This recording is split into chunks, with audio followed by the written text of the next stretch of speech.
Good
morning.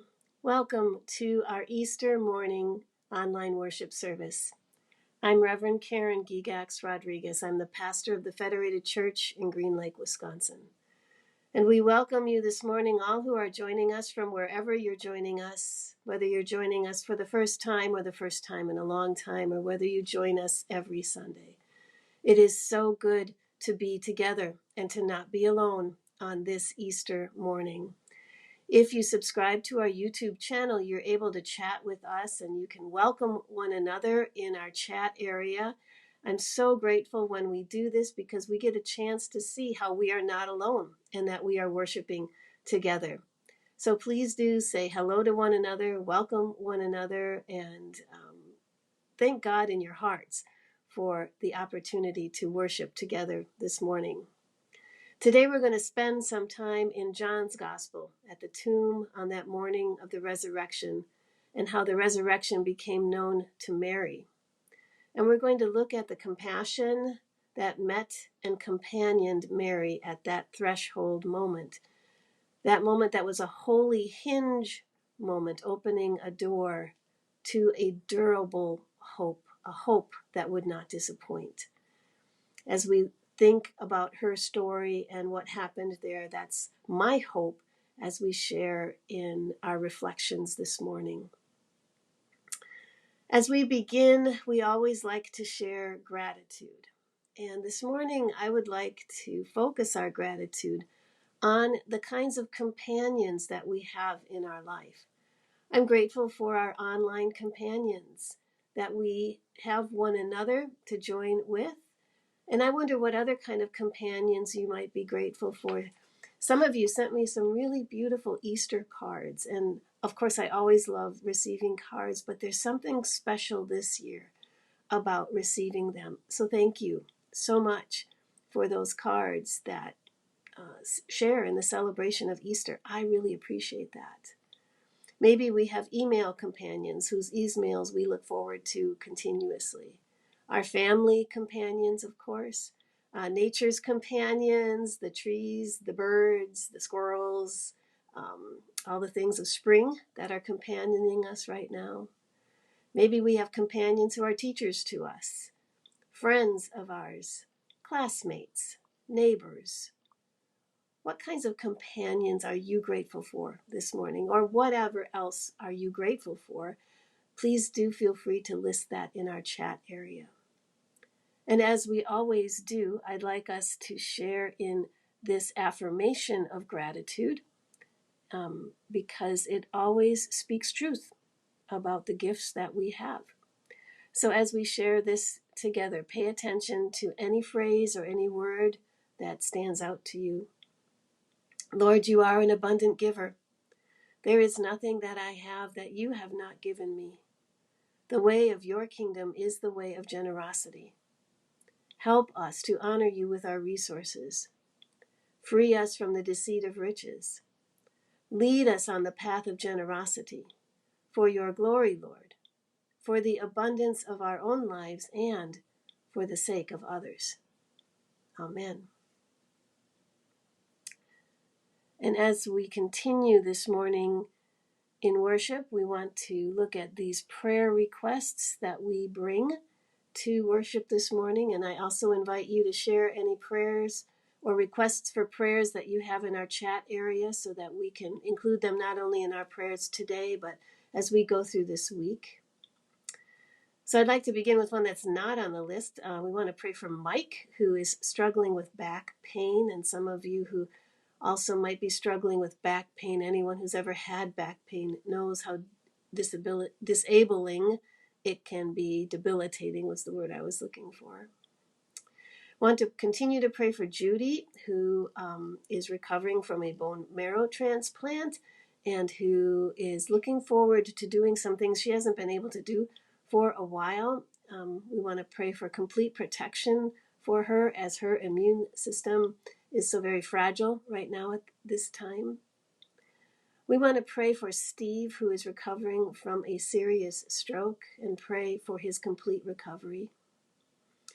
Pastor Carolyn and I thank you for prayers on our behalf. We are going to be leaving next Sunday, I after worship, and Carolyn earlier in the morning, to do a pilgrimage in Spain. For 10 days, we're going to be walking on the Camino de Francesa. We're going to be walking on the northern part of Spain to Santiago de Compostela. And we are really looking forward to this spiritual pilgrimage. And if you get our anchor, you will see that in the anchor, there's a daily rendering of what we'll be doing on each day. And we'll appreciate your prayers for us the whole way. Thank you so much. For Pastor Eric from Hillside Assembly of God Church in Ripon, we want to pray for him as he is dealing with some health concerns. For anyone dealing with cancer or any kind of chronic health situation or pain, we want to pray for those who are suffering with mental health challenges this morning. We want to pray for victims of domestic violence and the shelters of protection that are there for them. We want to pray for migrants who are seeking safe places to call home, and any place of deep suffering and injustice in our world. As we pray this morning, I've composed this prayer that I'd like to share with you, and then at the end, we'll conclude with our Lord's Prayer. Let us pray together. Lord, on this Easter morning, we gather just as we are from all the places and the things happening in our lives. We've known deaths, the threats of death, losses, pain and suffering caused by pain. We've questioned hope or the truth of hope. We come with years of Easters. We don't want to be whipped up into an emotional giddiness, but so deeply desire to know the truth of hope and the promise of your presence.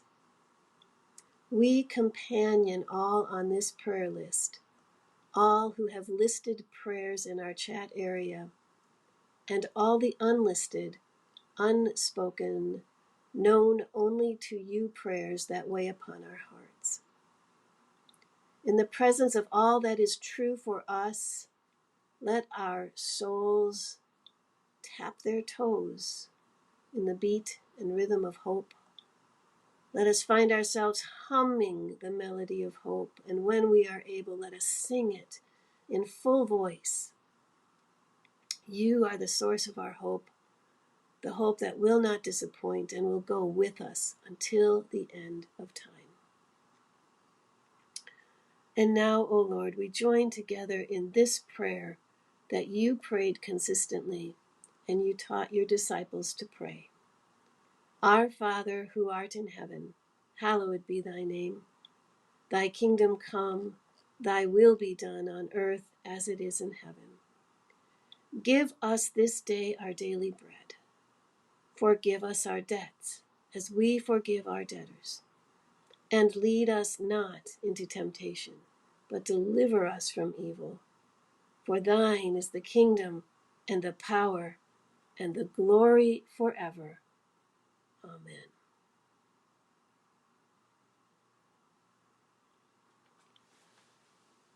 So hear these words from the Gospel of John, chapter 20, verses 1 through 18.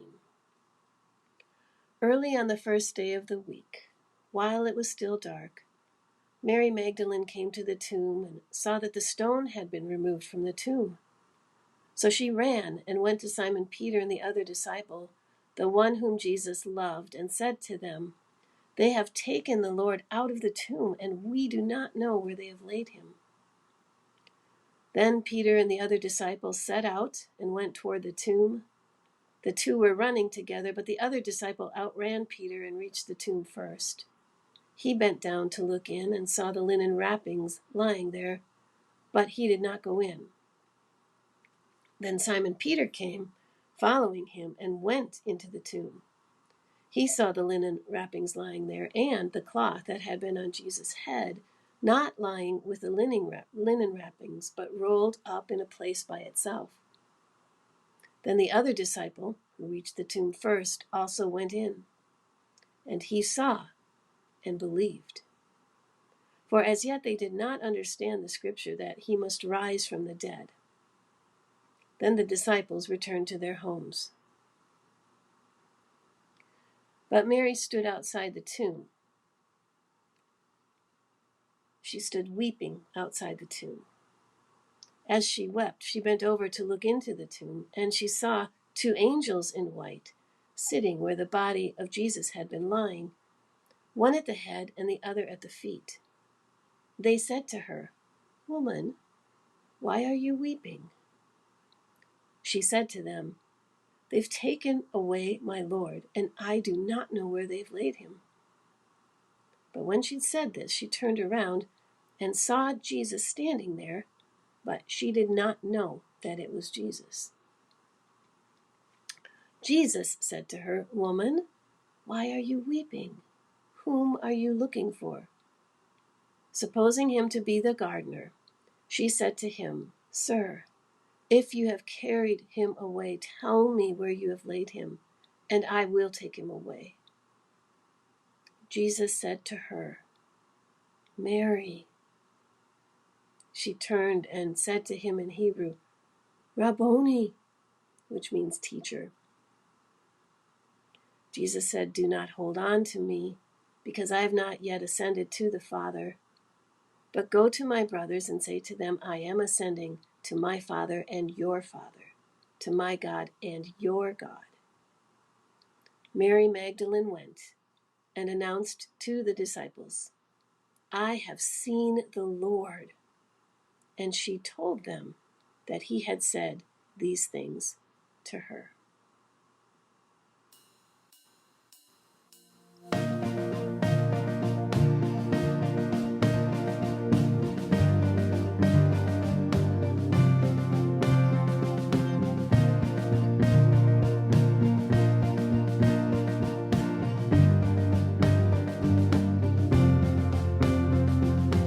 Early morning, break of dawn, stumbling to the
As we think about Mary at the tomb, we know that grief can shape and form a day.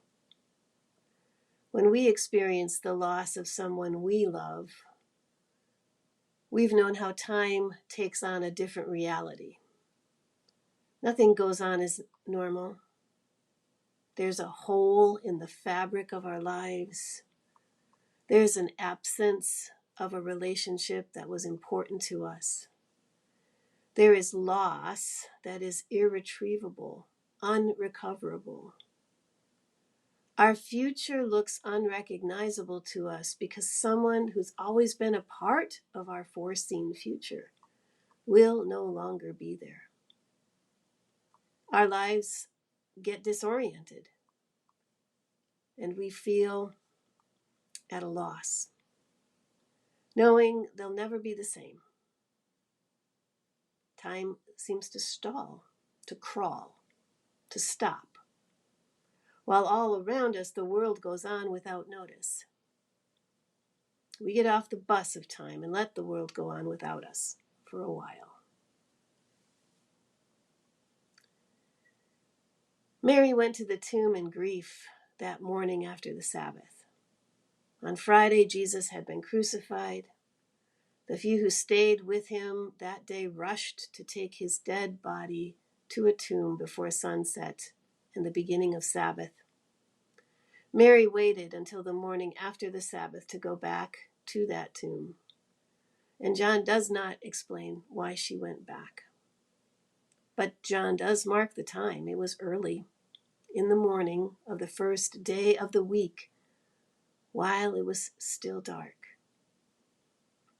Not only was it going to be the first day of that week, but it was going to be the first day of a new historical time. The sun was about to rise on the first day of that new week, and this new week would be unlike any other. Mary seeks out the place where she last saw Jesus, where she last left Jesus, where she wishes that Jesus could really be, but she knows he won't be, at least not alive. Is she grappling with the discontinuity between what her head knows to be true and her heart cannot yet accept? Does she need to be in this place for a while in order to put in place the horrid truth about what had really just happened? She had expectations coming to the tomb that morning. A stone-covered tomb, a dead body, a body that wouldn't respond to her and wouldn't interact with her. The Gospel of John focuses on Mary as if she were the only one there, but when she's talking with Peter and the other disciples, she uses the term we, and one wonders how she alone could have rolled the stone away. Did Mary and the others who were with her hope to do the ritual preparations of preparing the body for burial? That's what another gospel suggests. That's the most likely scenario. But she finds the stone rolled away already. And she runs to tell Peter and the other disciple, the one whom Jesus loved, that Jesus was gone. In John's gospel, there are these three that are highlighted: Peter, the other disciple Jesus loved, and Mary. They're the focus of what I'm calling this holy hinge moment of hope. The other disciple whom Jesus loves, and that's a phrase to talk about probably more in a Bible study that has significant meaning, but he runs with Peter and gets to the tomb first. And he bends in to investigate the tomb and sees linen clothes lying there. Had someone robbed the grave, it's unlikely they would have taken the time to unwrap the body. They would have just taken the body, linen clothes, and all. So if the body was not stolen, what was this other disciple seeing? Peter runs right in the tomb, and the detail is added that Peter saw not only the linen cloth, but the face linen cloth lying by itself, rolled in a place of its own. Someone had rolled the face linen In other words, probably Jesus. Jesus, after removing it from his face. The other disciple, the gospel says, believed then and there by the evidence that he was seeing, but not quite sure what he was believing. The same was not said of Peter, and they both leave while Mary stays behind. Mary, the scripture says, is crying. It's a raw human grief that no one needs to conjure up. She bends in to look in the tomb, to get a better look, to look at the emptiness more intently, to see what Peter and the other disciple had seen, no body, and those burial linen cloths lying in two different places. But she sees something else. She sees the presence of two angels, one where Jesus' head had been, one where his feet had been. And she hears them ask her, "Why are you weeping?" They noticed her tears. Now, sometimes people will read this scripture, this question, with a judgmental tone of voice, as if Mary should realize that she's just being foolish. It's not uncommon to judge emotion as unnecessary or the result of ignorance. But this judgment is, in fact, and in and of itself, ignorant. When our hearts are moved in compassion to tears, these are moments of deep wisdom. These are moments when we ask ourselves, where are the tears coming from, God, really? And the angels know this. They've joined her in her grief. They ask their question with compassion, in companionship with her. They did not leave her alone in her grief. Tears are both the body's and the soul's response to violation and despair. These were not tears of joy. These were tears of emotional flooding, of psychological distress. And the angels cared. They companioned Mary in this deepest suffering. A couple of weeks ago, we talked about how suffering was the longer term working out of pain. I mean, she'd already experienced the pain, and this just added to it. It became suffering. This presence of compassion by the angels, this is an important piece of the story. It becomes this holy hinge upon which the door of hope opens to all creation. Compassion and God's presence in moments of compassion allow for the truth of hope to become real. Mary replies to the angels, "They've taken away my Lord. I don't know where they've laid him. I don't know where they left him. I don't know why they desecrated the only thing that we had left of him, this dead human body." These bodies of ours, they are the only vehicle we have for expressing love and relationships. They are holy vessels for God's holy purpose. We hold a hand. We share a smile. We kiss the heads of our children or our spouses or someone we deeply love. We laugh. We hug. We breathe in. We dance. We experience life together only in these bodies. We can understand why Mary was so distraught. She was not ready yet to let go even of the body.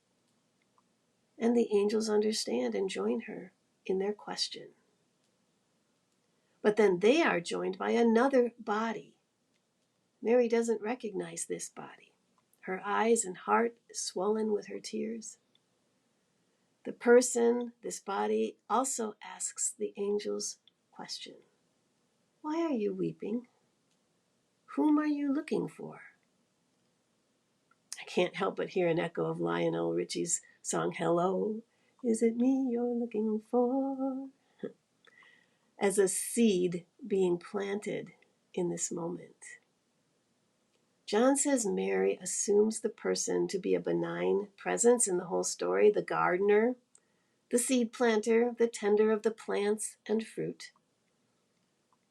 we begin to remember Jesus' teaching about how a seed must die to itself in order to rise to new life, to grow and bear fruit. And then the gardener image turns more towards the shepherd image that Jesus spoke about, the good shepherd who knows his sheep and calls them by name, and how the sheep know his voice. This body says, Mary, says Mary's name. And that's when the door swung open and history crossed a threshold into true and durable hope. Mary heard her name and she recognized who was saying it. It was when Mary recognized that Jesus was with her in her deepest pain and suffering that death was no longer any kind of threat. Jesus' presence with Mary didn't erase what had happened, as if it didn't happen. This wasn't an emotional joke or surprise. No. Frankly, I don't like it when the Easter story is told as if to erase the horror that preceded it. Jesus calls Mary's name in such a way as to acknowledge everything that she had just been through, everything, and to say, I'm here. I'm not going anywhere. And as the scriptures say, I am with you until the end of the age. We can see that beyond physical death, we will also hear the shepherd call our name, and we won't be alone.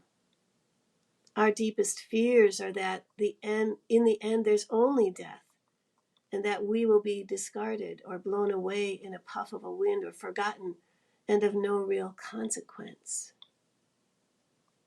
But that's not what Jesus teaches us. He teaches us to take care as we say a person's name with the love of Jesus, because it's a reaffirmation of hope. It will mean affirmation, companionship, and hope. It will signal a willingness to go together, to companion one another into a future where we are never abandoned, we are never alone, we are always companioned. Dr. Kurt Thompson, in his book, The Deepest Place, writes that the difference between having hope and being able to form durable hope, the difference between that and no hope at all, is companionship. When we know that in our place of deepest suffering we are not alone, we begin to believe that no matter what comes, we won't be alone, and we can keep going. Jesus will directly companion Mary and Peter, Thomas, and the disciples on the Emmaus Road, Paul, and so many others joining them in their sorrow, in their questions, in their doubts, in their inability to see themselves forgiven. He will help them over the threshold to hope. Thompson, who is a neuropsychotherapist, says when we have these kinds of companioning, hope-filled experiences, they literally rewire our brains towards hope. We can reflect on our lives and see where, in moments of our grief and suffering, pain and sorrow, there was someone or some people who joined us, acknowledging our sorrow, not trying to tell us how to fix it, not trying to make us be faithful on their agenda, just not abandoning us. That was Jesus showing up. That was Jesus calling our name with love. That was Jesus reassuring us that the future will confirm the hope that he will always be with us. And most importantly, as Jesus shows us the places of sorrow in our world, the people who are suffering in our world, we are to become companions with no agenda, people of a non-anxious presence and love, who call with the love of Jesus the names of the precious people in need of this presence. We see them, we acknowledge them, we call them by their names. Durable hope hinges on companionship, companionship that forms the presence into promise. Easter's promise is that we are called by name in love, never abandoned by that love. And so we can understand how Paul writes in Romans 5 that we are justified by our faith, that we have peace with God in our Lord and Savior Jesus Christ, through whom we have obtained access to the grace in which we stand, and that we boast in our hope of sharing the glory of God. And not only that, we boast in our afflictions, knowing that our afflictions, our suffering, will produce endurance. And our endurance will produce character, and our character will produce hope. That hope does not put us to shame. It does not disappoint us, because God's love has been poured into our hearts through the Holy Spirit that has been given to us. May we give God thanks for this durable hope. Amen.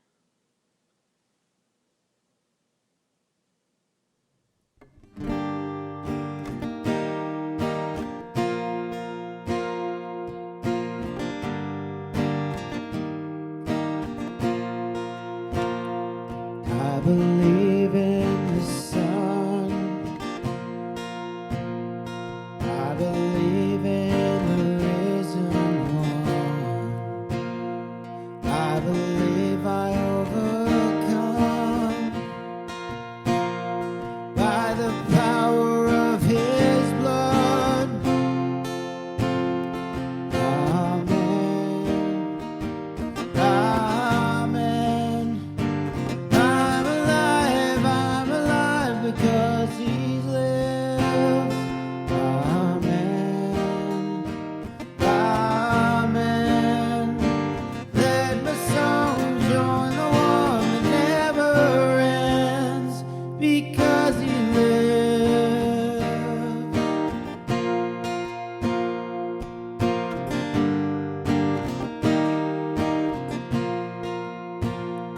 I was dead in the grave.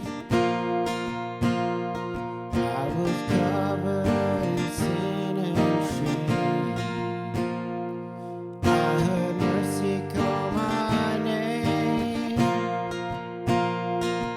He rolled the stone away. Amen. Amen. I'm alive because he lives. Amen. Let my song join the one that never ends because he lives. I can face tomorrow because he lives. Every fear is gone. I know he holds my life, my future in his hand. Amen. Amen. I'm alive because he lives. Amen. Amen. Let my song join the one that never ends. Amen. Amen. I'm alive because he lives. Amen. Amen. Let my song join the one that never ends because he lives. Because he lives.